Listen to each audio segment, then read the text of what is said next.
Wanangu, ukipata nafasi ya kumkosoa mtu, mkosoe mtu kwa staha. Yaani mkosoe mtu kwa lengo la kumsaidia siku nyingine asirudie hicho ambacho amekifanya. Lakini usimkosoe mtu kwa lengo la kutaka kuonyesha kwamba wewe unaweza kufanya zaidi yake. Yaani inawezekana wewe ukafanya zaidi yake. Nimezungumza kutokana na ambayo yanaendelea kwa Prince Dube. Nadhani umesikia na umeona mambo mengi. Mimi kuna mambo mawili ambayo nakwenda kuyazungumza. Na nilishawahi kuyazungumza kuhusu Dube. Na kabla ya kuyazungumza haya mambo, nitaka kudhibitisha jambo moja la msingi sana kuhusiana na Dube huyu ambaye amekuwa hana wakati mzuri kwa sasa. Na leo tulipata nafasi ya kwenda makao makuu ya Young Africans. Tulikuwepo na baadhi ya waandishi wengine na tulikuwa tunazungumza na afisa habari wa Young Africans. Tulipomuuliza kuhusiana na Dube, nilitaka kudhibitisha kwamba hamna matatizo ya nje ya uwanja ambayo yanamsumbua Dube anapokuwa uwanjani. Na of course ndivyo ambavyo ilivyo. Yaani hamna shida ya nje ya uwanja. Ila kama alichokizungumza ni kwamba kuna baadhi tu ya watu wapo kwa ajili ya kupoteza confidence ya wachezaji wao wanapokuwa uwanjani.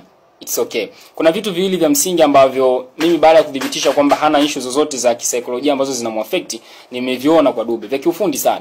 Moja ni first touch ya Dube.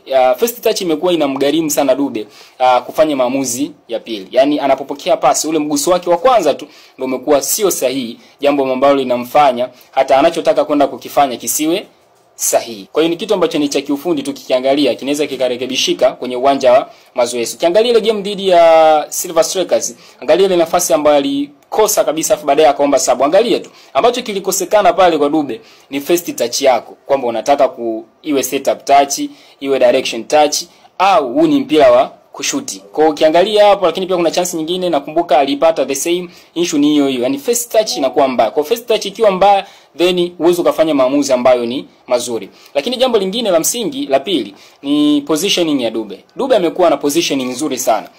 Wakati ambao anajiposition anawafanya wale defenders wa mfuate. Tunasema defenders attraction.